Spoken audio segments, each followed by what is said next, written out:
And here we are in another fast. In another fast, another 72-hour fast here on Dwain Woode MD Live. And I am right now, let's see, 25 hours into this week's fast. Welcome, welcome. We are using fasting as that amazing tool, one of the amazing tools to help put our diabetes in remission. Hey, if you're new to me, I'm Dr. Dwain Woode. That's Wood with an E. The E stands for endocrinology. Here on the channel, I educate, I empower, and I encourage you to take charge of your health and your life, avoid complications, and go to the next level. And in this year, new year, new you. That's right. If you're new to me, go ahead and put new in the comments because we'd love to welcome you with a hand clap and some music and let you know that we are happy that you are here in this space. If you are new and you have questions, actually, if you have questions at all, if not, even if you're not new, go ahead and put those in the chat and go ahead and put a Q in front of them. So as I'm looking through those, I'll know that that is a question that I need to get to. Hey, welcome, welcome. Whatever platform you're joining us from, whether it's LinkedIn or Twitch, Instagram, of course, Facebook, or right here on YouTube. We welcome you to the space. Go ahead and say hello. If you see somebody who should be here that's not here, go ahead and let them know that they need to come on through and hang out with us as we move through the space. So what are we doing? What are we doing? What are we doing in this space? We're talking about reversing diabetes. I'm talking to adults with type 2 diabetes who want to put their diabetes in remission, who want to improve their metabolic health, who want to move in the direction of being healthy in their future. Regardless of what's happened in the past, they're moving into the space of being healthy right now. As we do, I've got my monitors that we're going to take a look at here in just a minute. I've got my meter that's you see there on the screen. And over to the side, I've got my glucose meters. I've got a Contour. I've got a Keto Mojo. And then, of course, I've got my strip. So we'll take a look at that as we move through this episode of fasting. So what are we doing? What are we doing? You should be asking, and a lot of people are asking, if you're just finding us, what's all this fasting that we're talking about? And to just have that discussion, let's do a backflip and let's go back and let's set it up. So diabetes is one of the most devastating diseases that we have that is known currently. And it touches so many different aspects of our lives. So there are people who don't have diabetes, but they suffer from other metabolic diseases, high blood pressure, high cholesterol, coronary artery disease, or they're at risk for those, polycystic ovarian syndrome, and so many other diseases. And so in this space, we've been walking through a journey, new year, new you. How do we create a better version of ourselves in this year? And specifically, we're talking about how to reverse diabetes. That has been our thrust, that has been our push as we've moved through this journey. And so we've learned several tools in the process of doing that. Lots of different things that we have learned on how to create meals, how to eat, how to minimize the absorption of the food that we're eating, the carbohydrates, how to look at medications that we're on and decide, hey, what medications should we probably stop? Talk to our doctor about stopping, or what medications should we talk to them about going on? One of the big groups of medications that's out there right now are the GLP-1 receptor agonists. Those are those medications that people are using for diabetes, but are also giving benefit in terms of weight loss. And it has made such a tidal wave within the diabetes space. So all of that, those are conversations, those are tools that we have been going through and talking about as we're setting ourselves up for metabolic success. But one of the most powerful tools that we've learned is the tool of fasting. That's right. Fasting is a tremendous benefit, and we've seen so much improvement. We've seen so many success stories in our community here and also in our practice, and just in people who have asked about fasting, who are now implementing fasting in their lives. They're getting tremendous benefit, whether it's decreasing the amount of medication they're on, specifically insulin and some of the diabetes medications. There are people who are coming off of medications for other diseases like blood pressure and cholesterol medication because fasting is helping to improve their metabolic health. There are three pillars that we talk about when we talk about fasting: decreasing insulin, suppressing the appetite, and reducing sugar. And fasting hits all three of those. And so, as we've moved through the new year, new you journey, as we've moved through the space, and we're using fasting, the question then becomes, how do we fast successfully? And that's what we're doing tonight. We're talking in this episode, we're talking about successfully fasting. So, on a weekly basis, I do a 72-hour fast, Wednesday, Thursday, Fridays. On Mondays, we do our show where we walk through the new year, new you journey. And then we come back and we talk about what is going on in our bodies. How can we be successful as we move through the fasting space? And that's what you're seeing right now. We're doing a fasting, and I am little over 25 hours into this week's fast. We will come back and do a check-in again at 48-ish hours, and then, of course, 72 hours. Last week, if you were with us, we did a 97-hour fast because we were coming off of the holidays. We were getting ready to go into a weekend of just hanging out with some friends, and so the types of meals that we were going to be eating, I should say made us, but I decided I was going to start the fast early, get into the fast so I can get my fasting into the week, and then, of course, go and enjoy myself with my friends. Okay? So fasting, how do we fast successfully? And that's what we're doing. And in this space right now, what we're talking about is artificial sweeteners. So we'll come to that here in just a minute. Let me hop over and let me say hello to, I do see some of our community members out there. So I see Juyeon. Hey, Juyeon, how are you? Juyeon says, hi, doctor. Great to see you again. And she said, fasting is great too, but I'm afraid it because of no food. Because you're having a scare. Okay, so it scares me because of the no food. Well, remember, and one of the things that we talk about often is this idea of moving in a gradual way, right? So we're not looking for everything to happen today, everything happen tomorrow. What we're looking for is a general move in that direction. And as we move, as we get better, as we learn tools, as we pick up different hacks, as we do it over and over, we become more consistent and we get the benefit that we see with fasting. So for many of you who are out there and you're hearing fasting for the very first time and you're thinking to yourself, oh my God, I can't do that. I encourage you that you can. It is a gradual process and it gets better over time. And as you learn the tools, as you learn the different things that we do, and as you practice, remember, practice. Training is important when it comes to anything that we're going to do where we are making big changes, where we've been doing something for a while and now we're trying to pivot and change and go in a different direction. It takes practice. It takes training. It will not happen overnight, but you want to stick with it and you want to keep going, and it really doesn't matter how many times you fall down or how many times it doesn't go the way you thought. The important thing is that you're getting up and that you're trying it again. Okay? All right, and then I do see Pamela out there. Hey, Pamela, she's saying hello. Thanks for coming through and hanging out with us. So let's go ahead, and I'm going to do my check-in. So when we talk about fasting, and let me get this. There we go. So when we talk about fasting, we, once again, are trying to set ourselves up for success.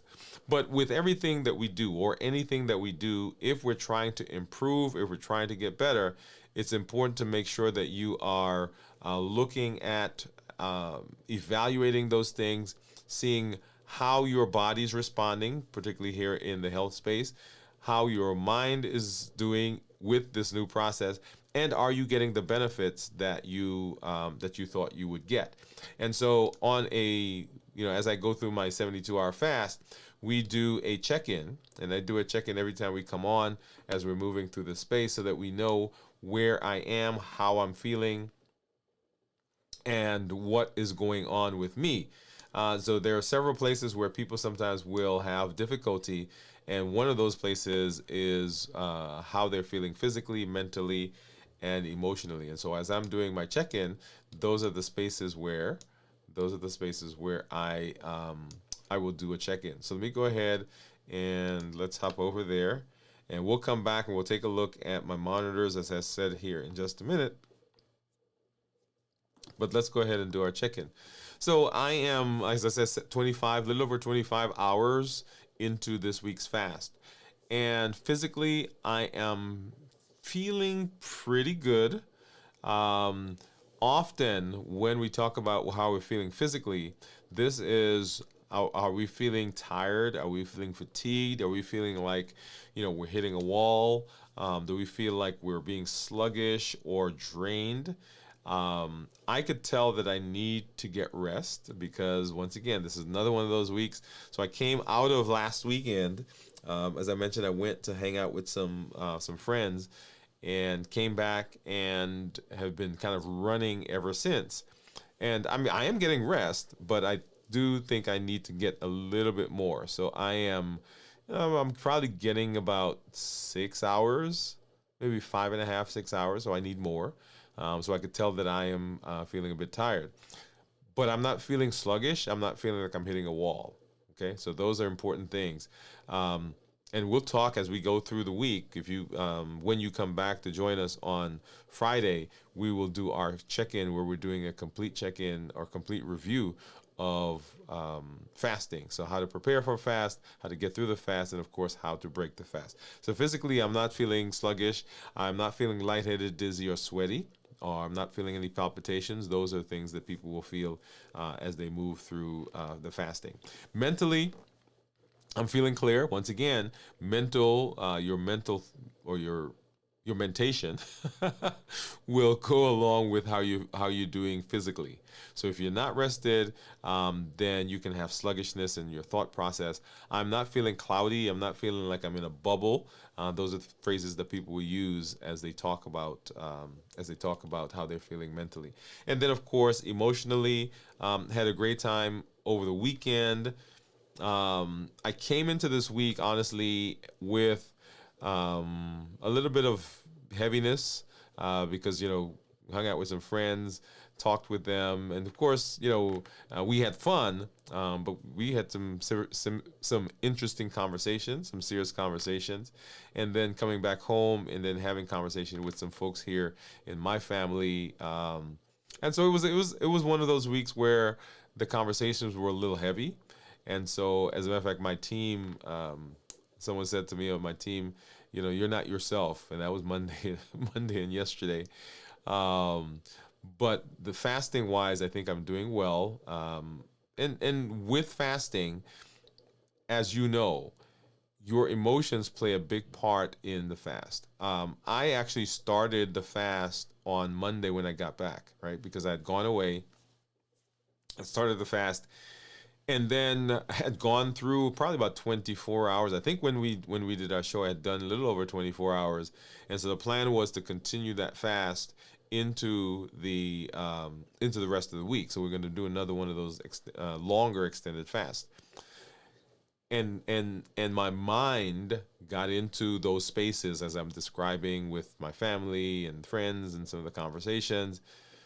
And I found myself in the kitchen, and in my brain, I'm like, okay, what are you doing? What are you doing? As a matter of fact, one of my team members asked me, hey, what's going on? And I said, right now I'm buffering.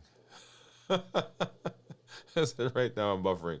Okay, so we broke that fast, and we are now into our 24 hours fast. We normally do a Wednesday, Thursday, Friday. So we're in the fasting space that we were supposed to be in.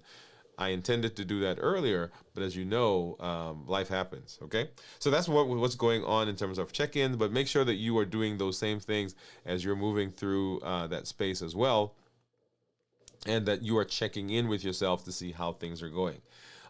Hey, Jennifer, I see Jennifer out there. Let me hop over and say hello. So Jennifer says, howdy all. Let me scroll down and get to that. Howdy all from Jennifer. She says, hey, Pam and Gion, and hey, Doc. And, of course, Gion is saying hello back. All right, so let's hop over and let's take a look at let's take a look at blood sugars. And here is what my blood sugars are right now. This is my Freestyle Libre. This is a Libre 3 Plus. And you'll see there in that whitish line that's kind of squiggly line that's going through there. That's what my blood sugar is right now. It's 97. And about 12 hours ago, it was right at 150 or right below 150. If I go over and take a look at my Dexcom, if I go to the 12 hours, we can scroll back where we are right now, 97, and then back into the last 12 hours. And that's where we are in terms of what the Freestyle Libre said. But if I scroll back to 24 hours, okay, I want you to take a look at this. Oh, if I can get this. Come on. Okay, there we are. So right where we are, so going back, this is about 24 hours or 12 hours. Going back before that, though, this was all buffering right there. You guys see that? All right. So this was, and we'll take a look at my monitor here in just a minute so that you could see what was going on prior to that. And then right around there, right, I had a conversation with one of my family members, and then boom, there it was, right there. Okay, and then actually it was before that because it's now 25 hours. But you'll see what happens there in terms of blood sugar, and look at that. So the blood sugar continued to fall, and it took until, what was that, about 2:30 this morning before we got, around 3 o'clock, before we got to 150, and then kind of went down, right? And then, of course, right here you see that's toothpaste, and then for the rest of the day continued to going down. Okay, there we are. Awesome. All right, so let's hop over now and let's take a look at, here is my these are my monitors, and let's look at this view actually. And all right, so here's my Contour and then my Keto Mojo. So let's get a strip out for the Contour and get that in there.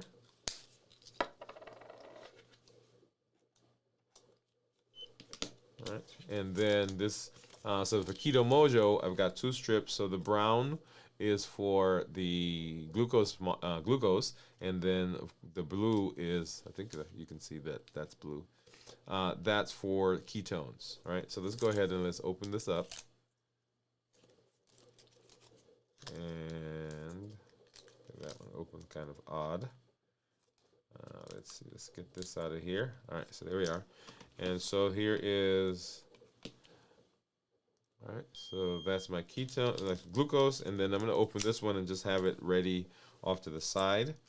And then grabbing my little container, and we're going to take out one of these. I'm going to grab, these are the ones that I am preferring now. All right, so basically you twist that off, and you should see, you should be able to see. Let me see if I can do that. All right. Maybe there you see, okay, the little needle. And then we'll basically find a spot here, and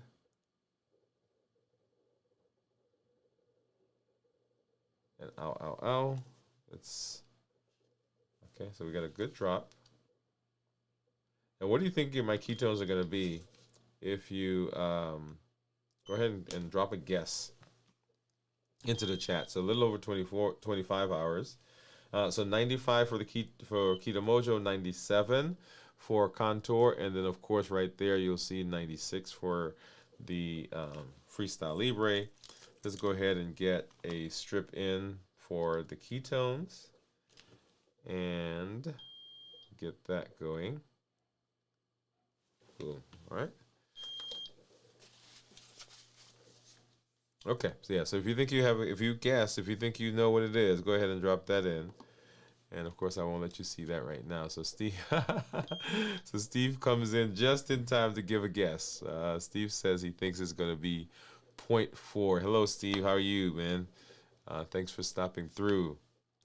Let's go ahead and get Steve up on the There you go. He says, hello, ladies. And he says 0.4. Jennifer saying, hello, Steve. Hi, Steve. Hey, hey. Jennifer says she thinks it's going to be 0.2. Okay, we'll see. All right, so let's hop over. And so, so let's talk. Let's talk a little bit about, well, not a little bit. We're going to talk about our topic. And we're talking about artificial sweeteners. Artificial sweeteners. And why is that? Why is that important? Well, if we're going to have a conversation about sweeteners, I think it makes sense to back up a little bit and to really set the stage for sweeteners. Why have a conversation about sweeteners? And the reason that we have a conversation about sweeteners is because, first of all, sugar is everywhere. I probably could just stop right there. Okay? So sugar is everywhere. So one of the most ubiquitous things, ubiquitous means everywhere, that we have are carbohydrates. Most of our snack foods are carbohydrates. It's difficult to find food that you eat that doesn't contain carbs. In fact, if you go to a restaurant and you have a dish that is savory, right? So not sweet, not a dish that has sugar in it, not supposed to have sugar. And you go and you talk to the chef, and this is like, oh my God, this is like the best thing that I've ever eaten. A lot of times they'll put some sugar in it. They'll put some honey. They'll put some other kind of sweetener or some other sugary content, some other carbohydrates. Because what they're trying to do is they're trying to cut the bitter taste that may be there. They're trying to cut some of the saltiness that's there. They're trying to meld some flavors together, right? And so even in things that are not supposed to have sugar, there's sugar. In fact, if you get a good steak, a lot of the rubs that you may have for steak will have some brown sugar or some molasses in it. Yeah. If you are making chicken, if you are making any kind of sauce and you're starting with some packaged material, then there'll be carbs in it. If you buy a diet drink and you look at what it says, it's like 0.000 something sugar, grams of sugar in per serving. So there's sugar there. And so sugar is everywhere. And as we are talking about reversing diabetes, one of the pillars, right, pillar number 3, is reduce sugar. And so understanding where sugar is, very important.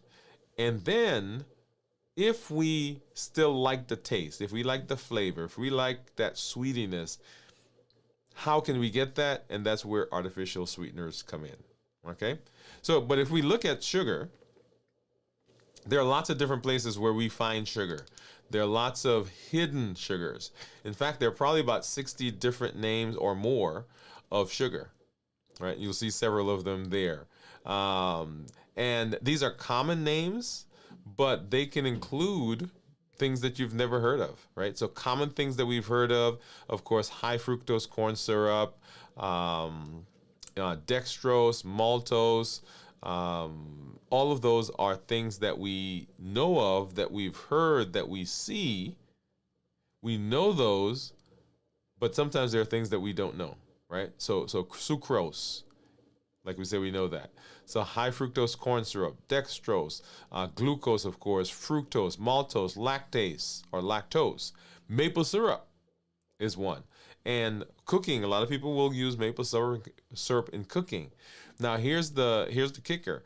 Often we use natural to indicate, oh, this is something that quote unquote comes from nature, but that doesn't negate the fact that it still has sugar in it, right?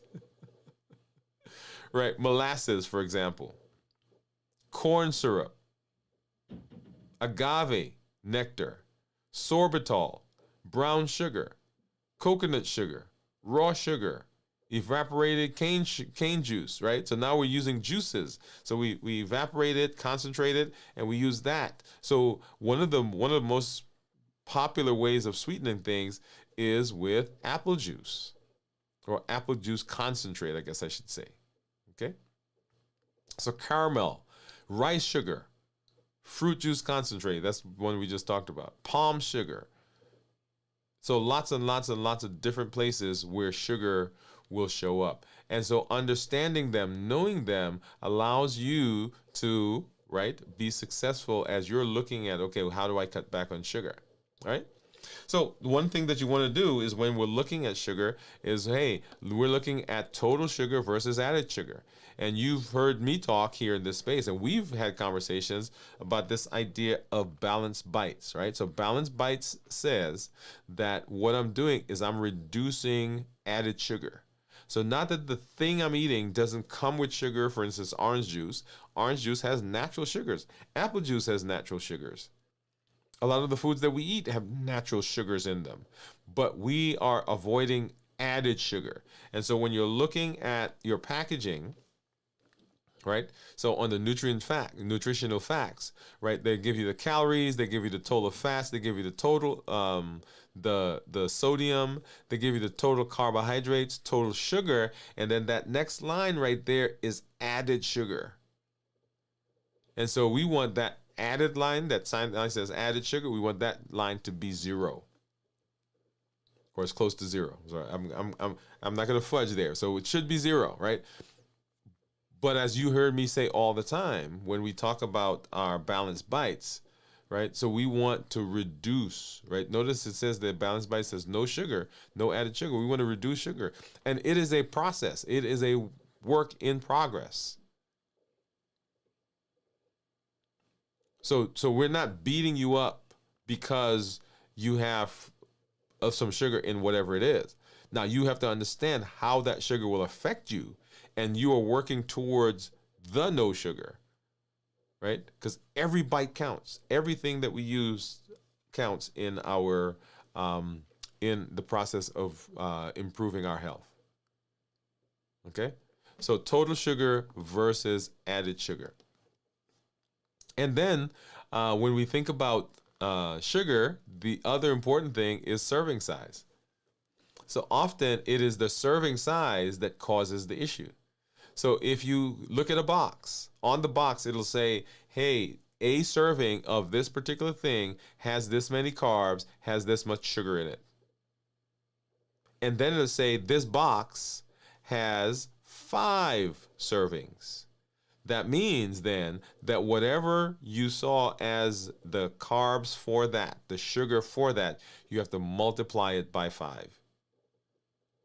So if you're looking at a package and it says, hey, this has 10 grams of sugar per serving, and it has 5 servings in the box, that's 5 times 10, that's 50 grams of sugar. And sometimes we don't consider that because, you know, we get a package and we think the whole package is a serving, but it actually is more than a serving. Okay. Well, how do these sweeteners play into what we do as we're talking about fasting, right? Well, there are certain daily values that that have been put out, right? So it shows you, if you look at the package, it shows you how much nutrition or how many nutrients of that thing is in the package. For instance, here you see yogurt. So how much sugar, how many carbs, how much salt, how much protein, how much fat is in it. So when you're looking at the package tells you all of this information. This all is important because we are setting ourselves up for success as we think into the future of balanced bites. Understanding what's in the package helps us know, right? Helps us know. We'll come to a point here in just a minute, because balanced bites, one of the big things of balanced bites is whole foods. Foods as natural as possible as close as possible to when that food was first grown or picked. Okay. And so understanding the ingredients. When you look at the ingredients, one of the important things is understanding that the ingredients are listed in order of the quantity in the package. So if the first thing that you see is sugar, that means that there's a lot of sugar in there. Right? It's the very first thing. So sugar and then a bunch of other things, right? But if you see a bunch of other things, it says, fiber and vitamin A, vitamin D, all those things. And then way down somewhere it says sugar. That is something that you should look more favorably on than something where the sugar is the first thing. Well, how does this all fit, though, into what we're doing? We're talking about fasting. So that's the backdrop, why sugar is important. And so the sweet debate, understanding sugar substitutes and their impact on your health. So should we use should we use sweeteners? Should we not use sweeteners? Are they good for us? Do they cause, right? All these other things. And so there are all these conversations that are going on, even right now, probably in some room somewhere, somebody's having an argument about sweeteners. Right? But we're not going to have a debate. We're not going to have an argument. What we want to do is we want to understand some of what goes into sweeteners, right? So we're talking about what are some benefits, drawbacks, and practical uses of sugar substitutes. Benefits, drawbacks, practical uses of sugar sweeteners. So what are sugar sweeteners? What are sugar substitutes, right? Sugar substitutes are alternative sweeteners. They're alternatives to traditional sugar. Remember, when we think about sweetening something, we can think of a lot of things that are quote unquote natural. Of course, sugar is the one that a lot of people think about. Prior to sugar, there was honey. There is, now there's molasses, there's maple syrup, where maple syrup comes from trees. But once sugar came on the scene, sugar took over because it was so much easier to just grow it and process it and refine it. And now to actually concentrate it. Now, most people think that most of the sugar that we have comes from sugar cane, which is traditionally where it was from. But actually, a lot of sugar now doesn't come from sugar cane. It comes from sugar beets. Yep. Because it's much easier to grow. The manufacturing process is cheaper, less expensive. You can get a higher yield. You can rotate those crops more quickly. Because you put cane in the ground, the cane has to grow, and needs all this water, and you got to go and you got to process it, you got to grind it, and right, so all that stuff. But a sugar beet, you put that in the ground, you get that, you put another one down in the ground.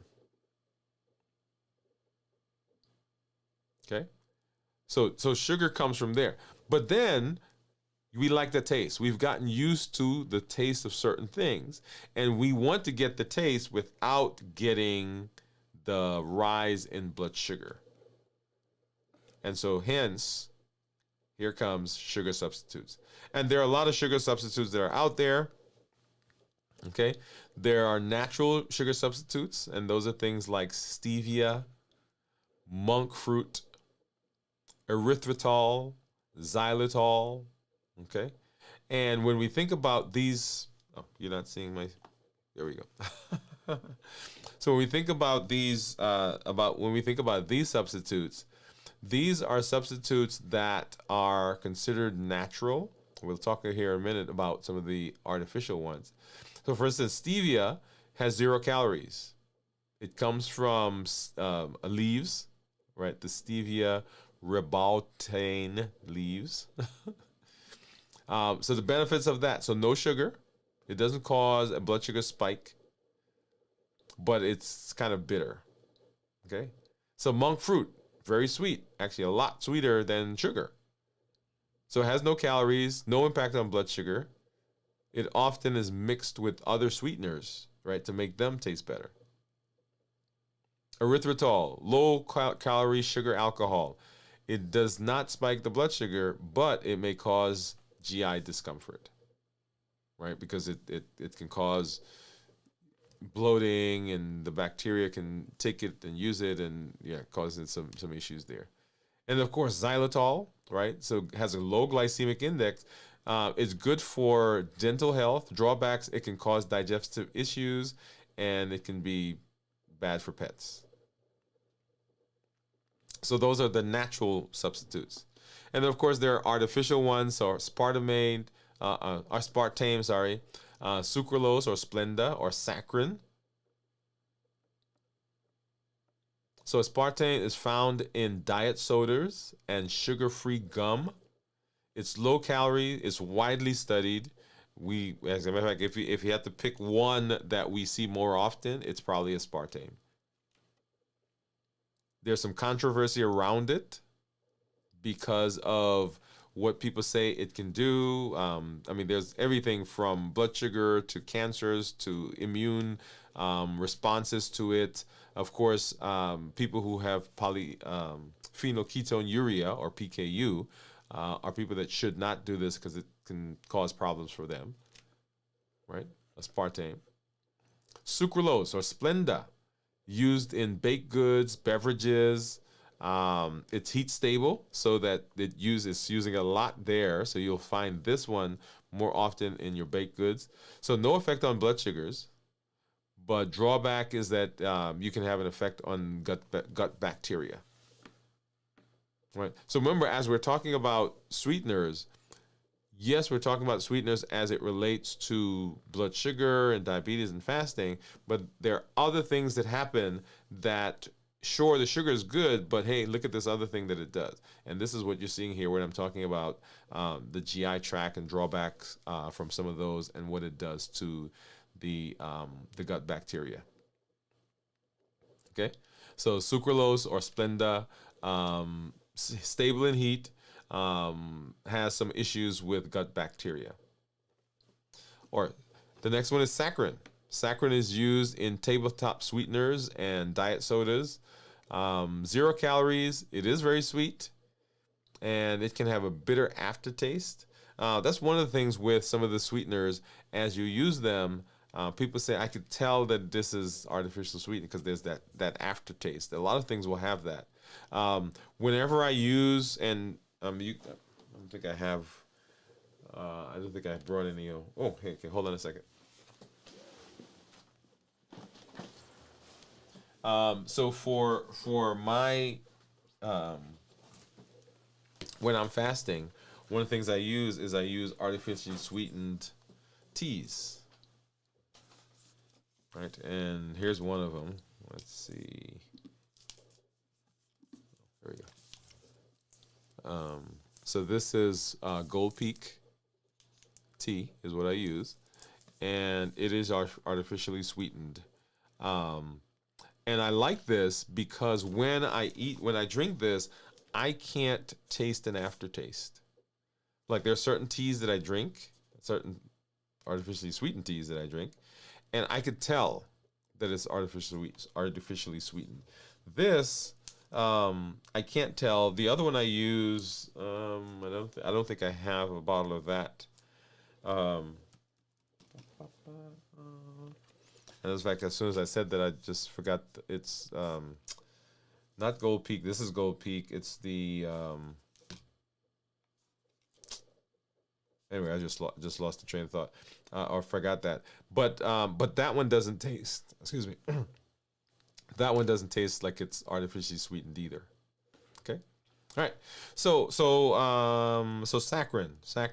So benefits of saccharin, like I said, used in tabletop sweeteners, lots of diet sodas, 0 calories, very sweet.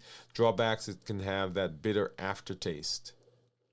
And so, as we're talking about what we are doing in our fasting space, the reason that artificial sweeteners are important is because we want to know which ones will support our fast. And as last week we talked about which things can break our fast. And there are a lot of people who will use sweeteners, like I use it extensively, right? Because during my fasting, and this is a good place to talk about this. Um, when I'm fasting, and this has happened maybe over the last 3 or 4 months, when I'm fasting, if I drink just water, I get nauseated. But if I mix water with something like this, then I don't get the nauseated feeling. Okay, so you'll see me or at work, they're like, "Hey, did you drink water today?" Yes, but I also drank this, right? And so that keeps me going through the process. Now, if I didn't have this, of course I could drink, regular unsweetened tea, but I would probably be tempted to drink something that has real sweeteners in it, real sugar, and of course that defeats the whole purpose of what we're doing. Defeats the whole purpose of what we're doing here, right? So artificial sweeteners, very important in this fasting space because you can use those as part of your fasting regimen to remain hydrated and still maintain your fasting. So it doesn't throw you out of ketosis. It doesn't break the fast. You're not taking in calories. So that's why it's important to understand the artificial sweeteners and be able to find the ones that work for you in terms of taste, and of course the ones that won't spike blood sugar. Awesome. All right.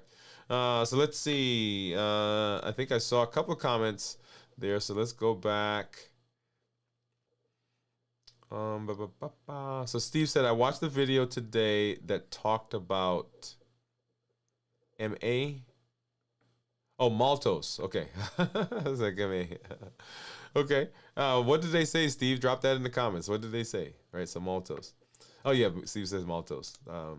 Jennifer says, biggest sweetener is corn syrup or high fructose corn syrup.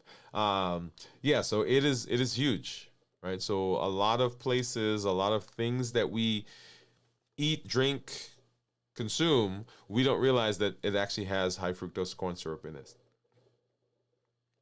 Gina said, I would love to taste that, Jennifer, the high fructose corn. You're probably tasting it, actually, all right? She says, I have sugar addiction. Which sweetener is better? Which sweetener is better? Very good question, Pamela. So let's back up. So all of the sweeteners, any of the sweeteners that don't cause a spike in blood sugar and a corresponding spike in insulin are good.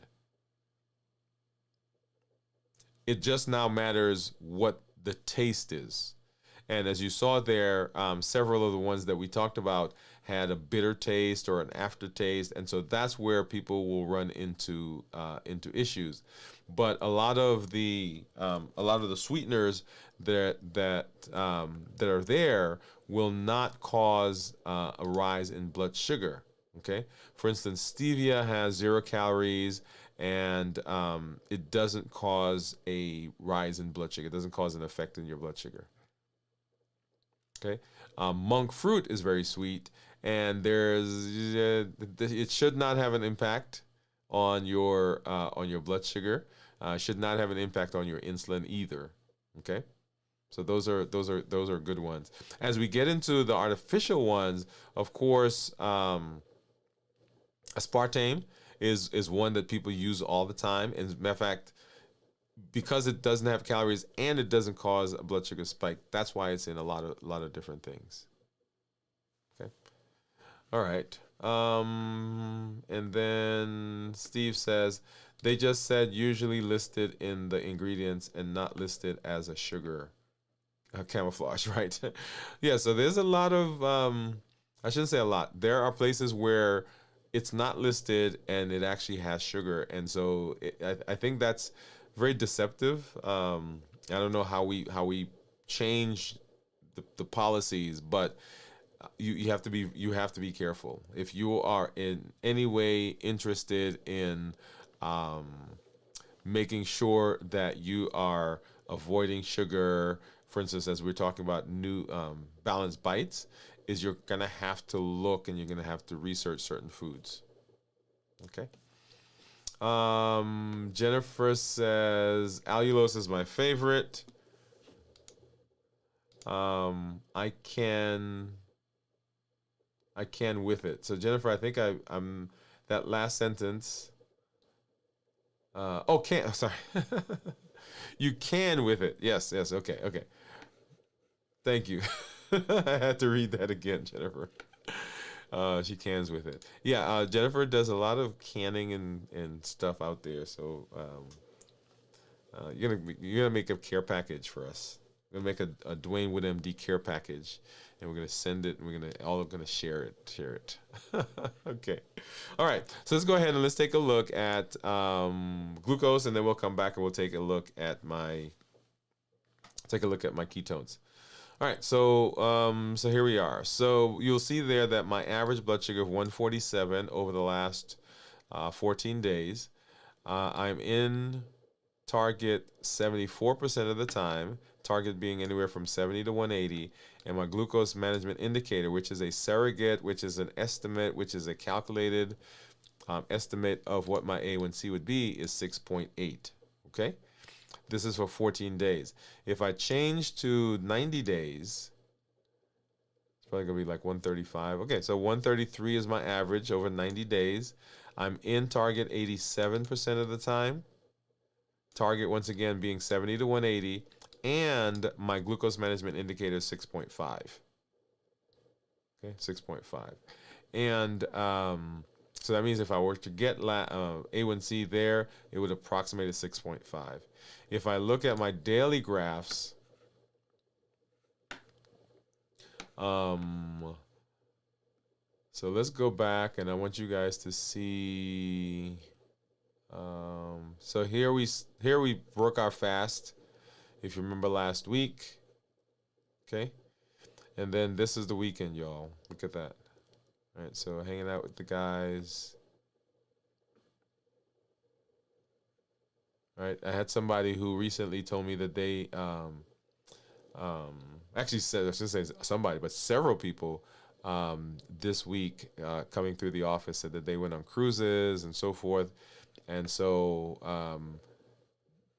you understand, right? And so there's that, and so here, right? So could get up that morning, ate, blood sugar came down, and this is I think what I showed you guys on Monday when we did our show. And the point here was, had I not eaten again, so this blood sugar probably would have gone down to down into the 70s, and ate lunch and down again, and then ate again and down again. So here we did not do an 16-8, right? All right, and then coming into Monday, and so Monday we were coming down, doing our show. Right there, and then broke that fast and started eating, and then started fasting right in here. And that's what you see now, down at 25 hours, which would have been right about here. 25, right in there. 103, okay? And then, of course, now 95. So we'll see what those numbers are as we move into the rest of our fast. Let's go ahead and hop over and let's take a look at what my ketones are. And let's grab this one out of there, move this off the screen. We'll need to get this started and move over to my Keto Mojo app. And let's go ahead and get it synced.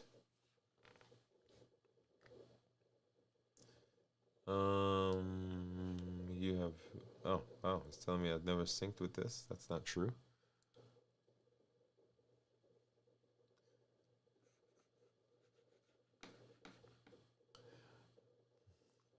All right, so it's downloading, downloading.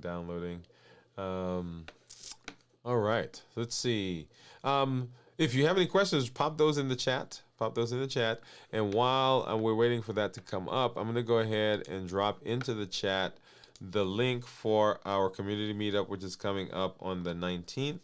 Remember, we're moving that up by 1 week because the holidays are coming. If you've not already done so, go ahead and make sure that you sign up for that.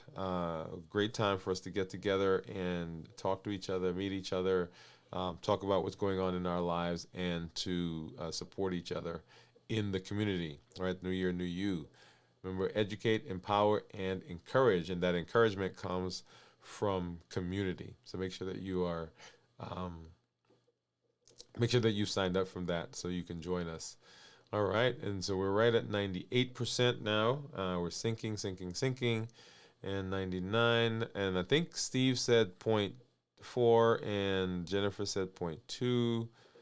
I think that's what Jennifer said 0.2. So drum roll. Let's see what we have.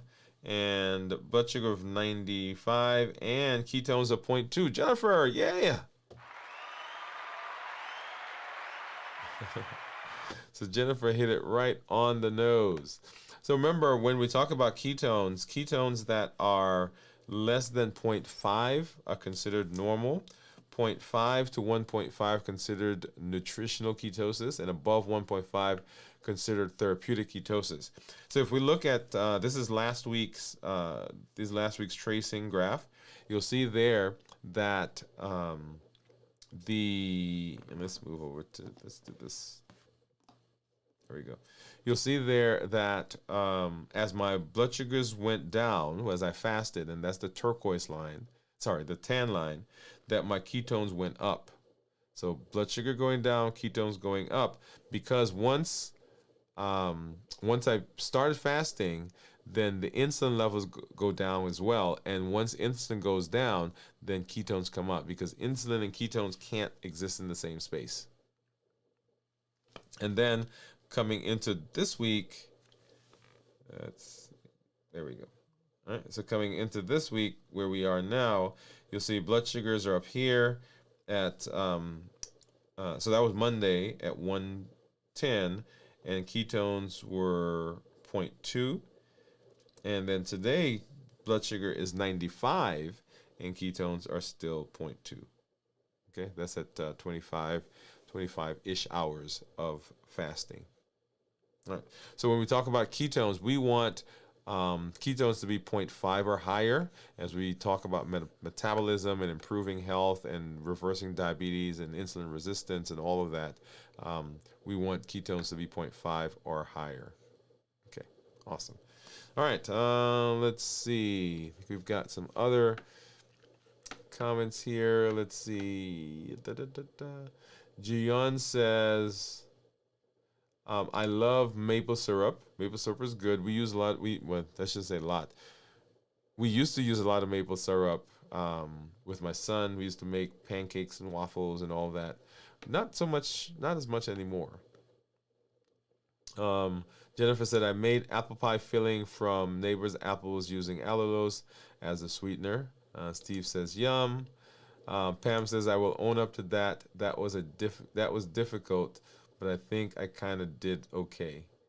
And I'm trying to connect your comment, Pam. What was I talking about? Okay, just drop a comment again, and so I can connect that. Pam said, I will own up to that. It was a little difficult. I'm assuming that you're talking about when I was discussing the trip and the cruise.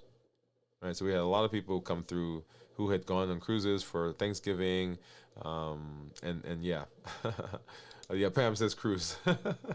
She says cruise. All right. Okay. So, so as you are doing your fasting, as you're going through the fasting space, and you're looking for things to drink, remember we're remaining hydrated. Be mindful as you're looking at the different sweeteners and how they affect you, how they affect blood sugars, and so forth. Okay. Let's see. Jion says, Doctor, what do you think of only eating a meat diet. Yeah, carnivore diet, I think, is what you're referring to. And there are a lot of people out there who do it. You know, there really is not a reason why someone has to consume carbs. Let me pause for a minute so that you hear that, right? There's not a reason why we have to consume carbs. Our body has the ability, unless you are been fasting or starving, for an extended period of time. Your body has ample amount of sugar that it can tap into, and then when the sugar goes away, because you've used up all the glycogen, then your body can tap into fat and break fat down, and in the process of converting or breaking fat down and using it, you get glycerol, and glycerol can be turned into sugar. Okay, so there's really no reason, no physiologic reason why you have to eat carbs all the time. Now, the very low carb diets, like the Atkins diet or the low carb diet or the ketogenic diet, all of those are minimizing the amount of carbs that you're taking in. But what more? I was gonna say what more better. That's not a good sentence. What I'm trying to say is, if you're decreasing carbs, right? Of course, a carnivore diet is like the ultimate decrease in carbs. But what's even better than the carnivore diet is fasting, right? Because you're not taking any carbs whatsoever in. Right? There you go. All right. All right. So as we move through the rest of this week, we will come back and we'll do our fasting check-in. We will go ahead and do, of course, we'll do our review on Friday as we talk about fasting in general, how to prepare for a fast, how to get through a fast, and then how to break the fast. And then Saturday night at 9 o'clock, video from the vault. Sunday morning, This Week in Review at 6 a.m. Central here on the show. And then we'll back next week on Dwain Woode MD Live. Remember, we have 2 more episodes of Dwain Woode MD Live.